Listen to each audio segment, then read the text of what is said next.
coasted to a halt directly over the city of Johannesburg. That's what they look like, right? They look like prawns. We've built a nice new facility where the prawn can go, he can be...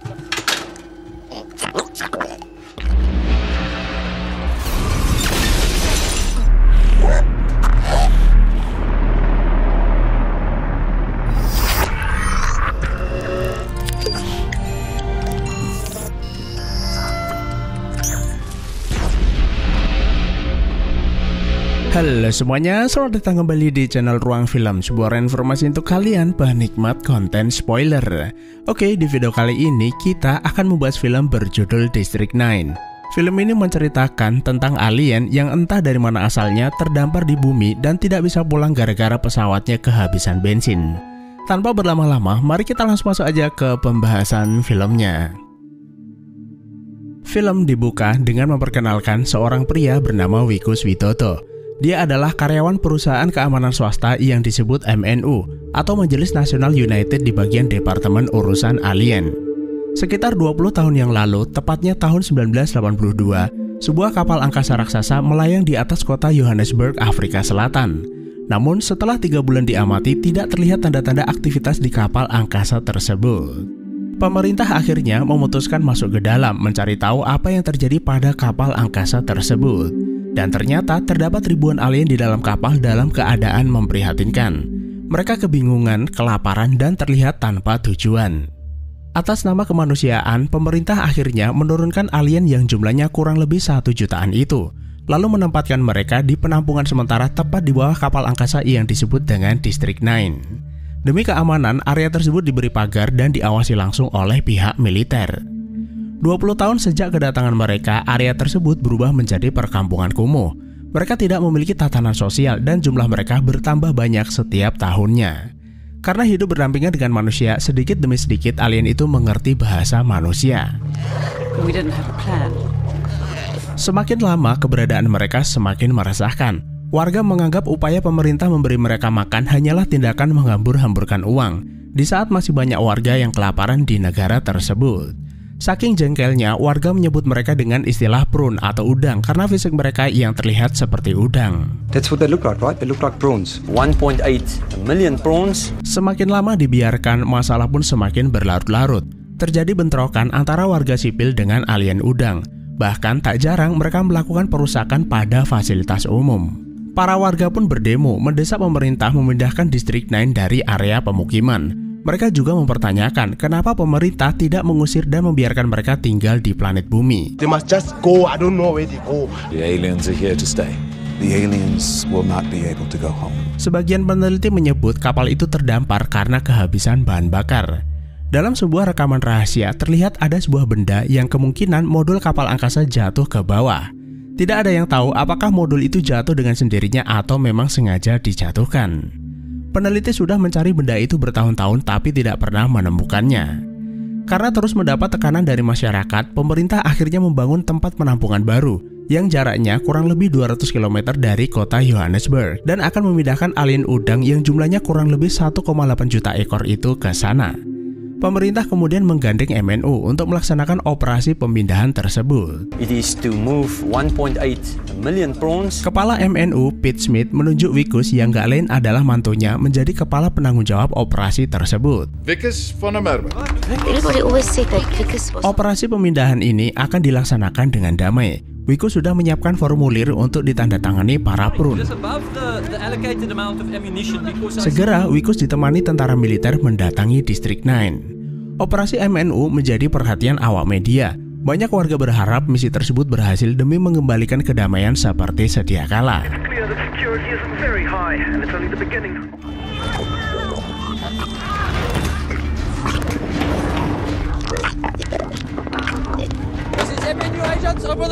Sampai di sebuah gubuk, Wikus menemui seekor prawn lalu menyodorkan formulir perjanjian pemindahan. Akan tetapi prawn itu malah memukul formulir tersebut. Wikus sih nggak masalah dan menganggap prawn itu menyetujui pemindahannya. Seekor prawn yang tidak menyukai kedatangan manusia mulai berulah. Mereka menggigit ban kendaraan yang mereka kira adalah makanan. Seorang tentara mengusirnya, tapi prawn itu bereaksi dengan melemparnya, lalu terjadi ketegangan di antara dua kubu. Jika diperhatikan, tidak terlihat tanda-tanda kecerdasan pada mereka. Ada kemungkinan mereka ini adalah alien pekerja yang hanya memikirkan diri sendiri dan berbuat sesuka hati. Vikus kemudian meminta tentara berhenti menembak. Lalu Vikus melempar sebuah makanan kucing untuk menenangkan mereka. Para prune itu diketahui sangat menyukai makanan kucing. Setelah keadaan berangsur kondusif, Vikus melanjutkan operasinya. Dia mendatangi gubuk demi gubuk meminta mereka menandatangani formulir pemindahan. They have no initiative. They'd lost all of their upper. Namun di sisi lain, kedatangan alien ke bumi justru dimanfaatkan kelompok gangster Nigeria yang dipimpin seorang pria lumpuh bernama Obasanjo. Mereka berteman dan bermain judi bersama. Bahkan lebih parahnya, terjadi hubungan antar spesies di antara keduanya. Kelompok gangster itu juga menjual makanan kucing kepada para prune dengan sangat mahal. Karena tidak punya uang, mereka membayar dengan memberikan senjata canggih ataupun perangkat alien yang mereka punya.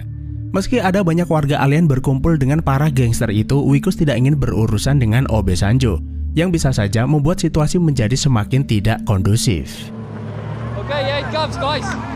Lalu di sebuah gubuk, Vikus dan timnya menemukan telur prune yang sangat banyak. Telur-telur itu mengeluarkan bau menyengat, lalu Vikus meminta tentara membakar habis telur-telur tersebut.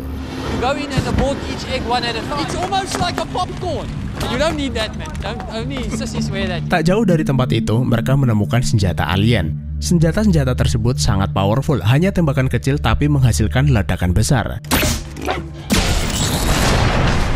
Tak heran gangster Nigeria begitu terobsesi dengan kekuatan senjata tersebut. Namun ternyata bukan hanya gangster saja yang tertarik dengan senjata alien. Sejak pertama kali masuk kapal angkasa, MNU sudah menemukannya terlebih dahulu. Para pakar menyebut alasan dibalik aksi kemanusiaan yang dilakukan MNU terhadap alien hanyalah untuk menguasai teknologi persenjataan mereka. MNU sendiri adalah perusahaan pembuat senjata terbesar kedua di dunia. Mereka merampas sebagian senjata alien lalu menelitinya di laboratorium. Akan tetapi, senjata itu merupakan senjata dengan mekanisme biologis dan terintegrasi dengan DNA alien, yang artinya hanya prune saja yang bisa menggunakan senjata tersebut. Sementara itu, di tempat lain, nampak 3 udang sedang mencari sesuatu di atas tumpukan sampah. Mereka adalah Christopher Johnson bersama anaknya yang bernama Sweet Johnson dan seekor prune dewasa bernama Smoke. Christopher sedang mencari sebuah benda yang akan ia gunakan untuk penelitiannya. Mereka bertiga ini bukanlah alien biasa, bahkan Christopher memiliki sebuah laboratorium rahasia. Christopher kemudian mengeluarkan cairan dari benda yang ia temukan lalu mengekstrak saripati cairan tersebut ke dalam sebuah botol.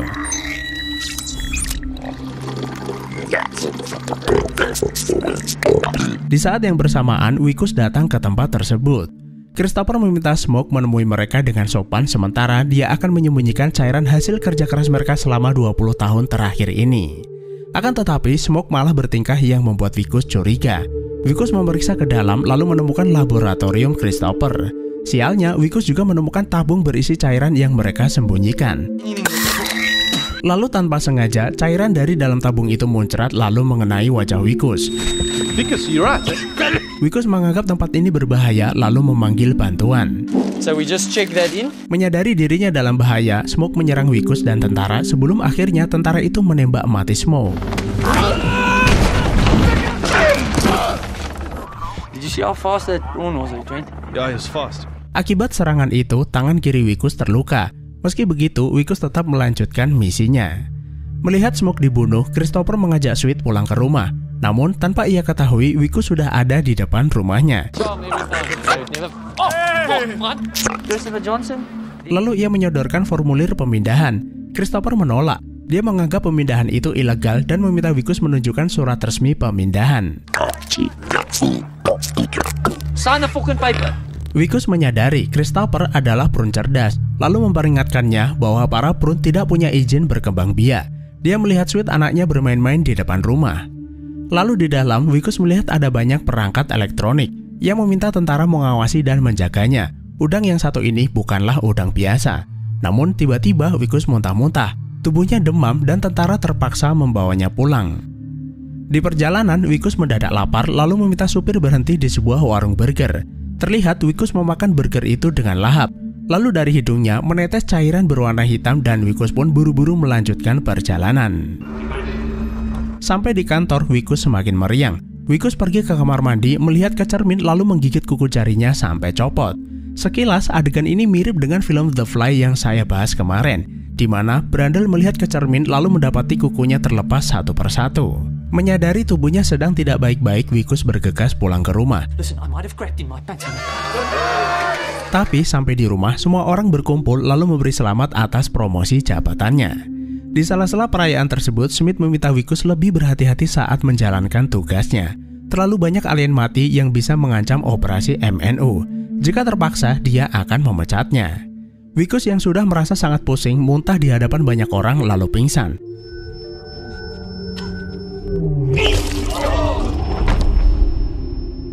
Karena itu, ia terpaksa dilarikan ke rumah sakit. Ketika para dokter membuka perban di tangan Wikus berubah menjadi tangan alien. Mungkin hal tersebut diakibatkan cairan hitam yang mengenainya dan menyebabkan lukanya menjadi infeksi. Pihak rumah sakit menghubungi MNU, mengevakuasi Wikus lalu membawanya ke laboratorium.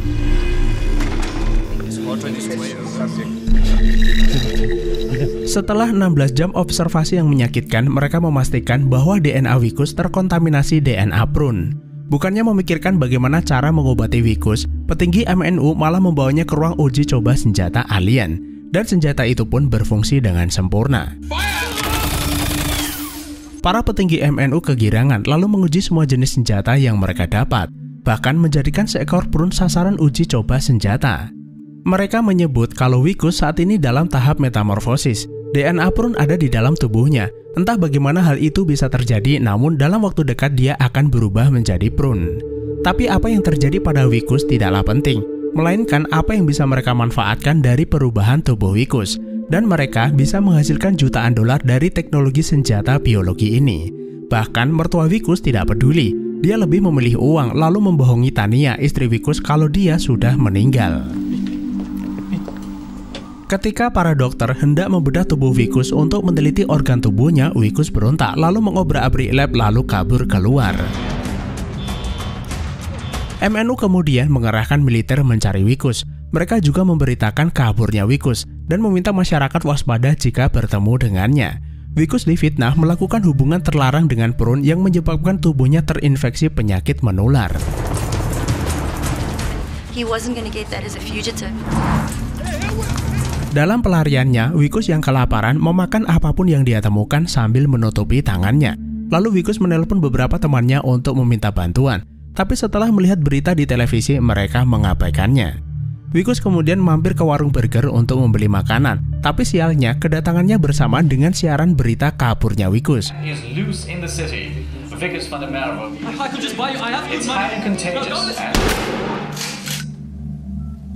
Wikus terpaksa kabur dan malam itu Wikus bersembunyi di salah satu gubuk kosong di District 9. He ended up hiding in the one place he knew.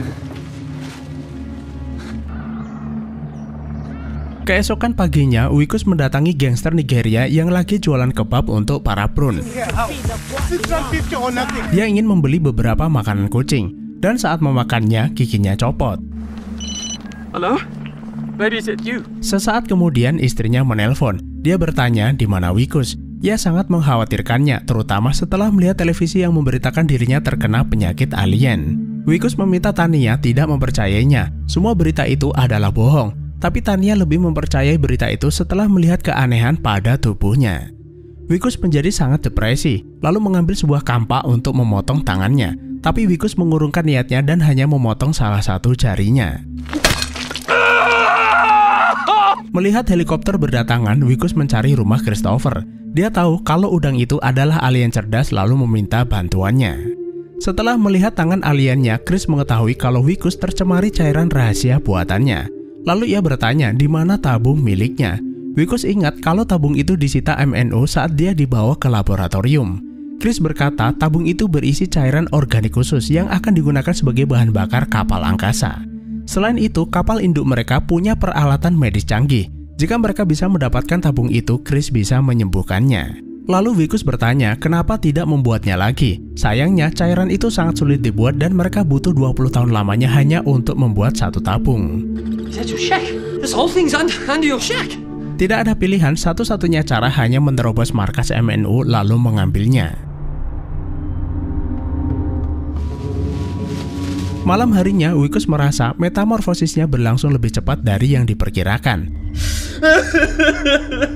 Lalu Wikus menelpon istrinya memberitahu bahwa penyakit aliennya bisa disembuhkan, yang artinya mereka masih ada kesempatan untuk bersama seperti sedia kala. Tapi rupanya komunikasi mereka disadap MNU. D9.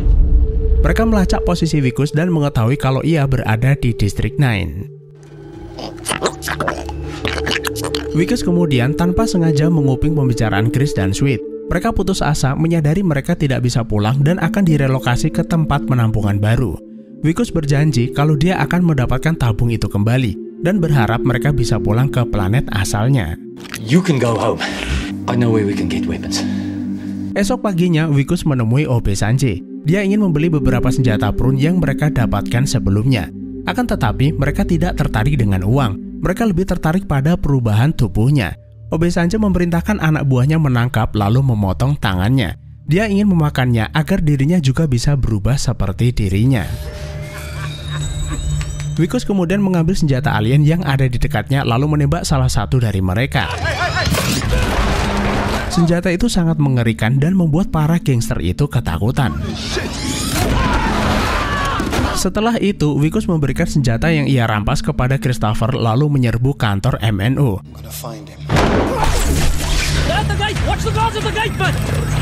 Mereka berdua masuk ke ruang laboratorium.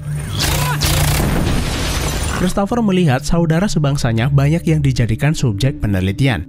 Dia sangat marah. Wikus meminta Chris fokus mencari tabung tersebut.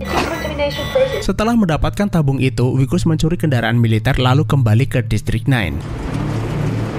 Para tentara pun mengejarnya. Sampai di rumahnya, Wikus menagih janji. Butuh berapa lama dirinya bisa sembuh? Chris berkata 3 tahun. Dalam situasi saat ini, ia harus menyelamatkan rakyatnya terlebih dahulu. Dia tidak ingin MNU menangkap mereka lalu menjadikannya subjek penelitian. Dan setelah itu, barulah dia akan kembali ke sini untuk menyembuhkannya. Akan tetapi, Wikus tidak mau menunggu selama itu. Perjanjiannya adalah dia menyembuhkannya sebelum pulang ke planet asalnya. Karena kesal, Wikus memukul Christopher sampai pingsan lalu masuk ke lab rahasia di bawah rumahnya. Yang ternyata Chris selama ini menyimpan modul pesawat yang dicari MNU selama ini. Wikus kemudian memasang tabung berisi bahan bakar itu lalu menyalakan pesawat.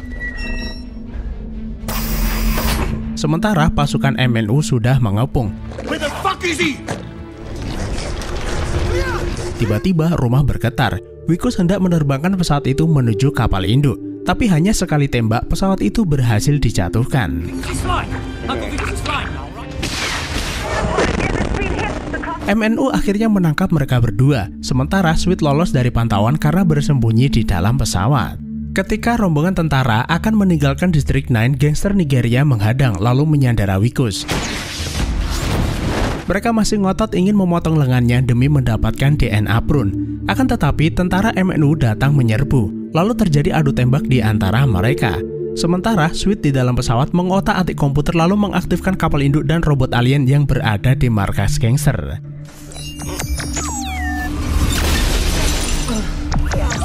Robot itu menembaki para gangster lalu meminta agar Wikus mau masuk ke dalam tubuh robotnya. Di angkasa, helikopter MNU mendatangi kapal induk yang mulai bergerak. Komandan tidak mau kecolongan lalu memaksa Christopher memberitahu apa yang terjadi. Jika tidak, mereka akan menjadikannya udang bakar. Melihat Christopher disandera, Wikus masuk ke dalam tubuh robot itu lalu menyelamatkannya.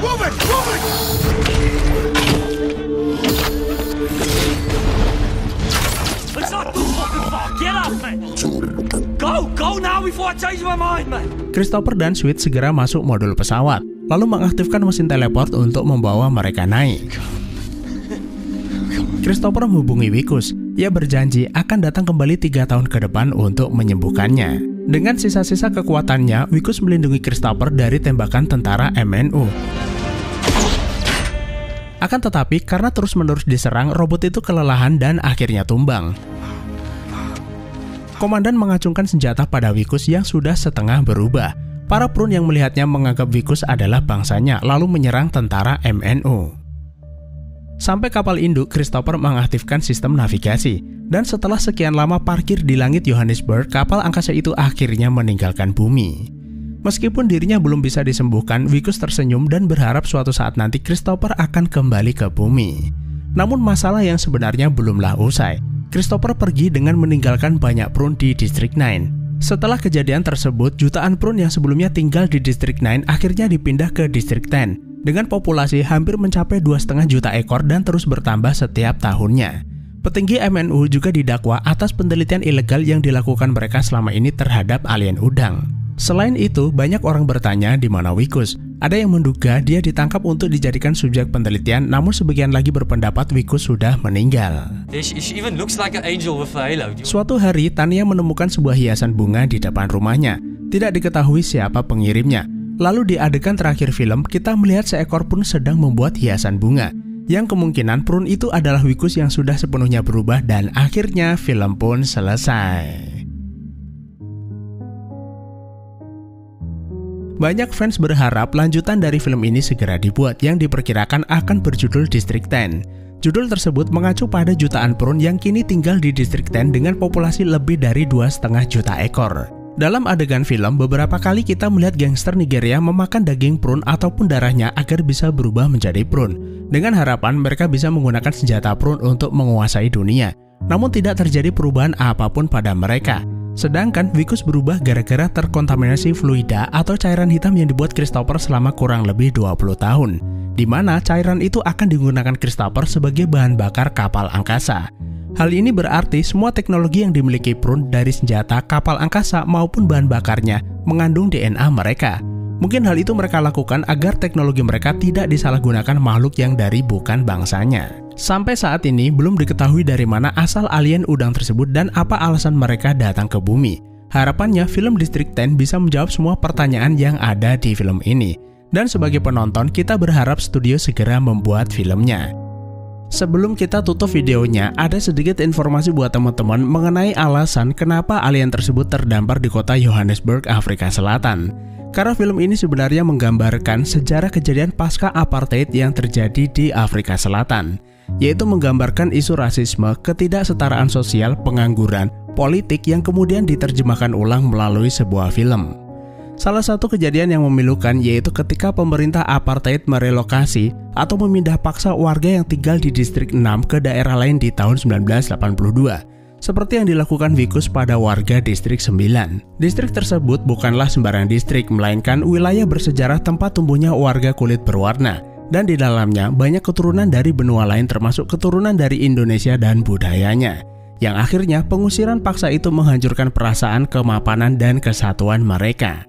Setelah tumbangnya apartheid di tahun 1994, partai berkuasa akhirnya mengembalikan Distrik 6 kepada pemiliknya. Gak heran film ini tuh menjadi salah satu film terbaik. Masih banyak sejarah dari negeri Mandela tersebut yang bisa kita analisa melalui film ini, tapi akan menjadi pembahasan yang cukup panjang. Jadi cukup sekian saja, terima kasih udah menonton, sehat selalu buat teman-teman dan sampai jumpa di next video.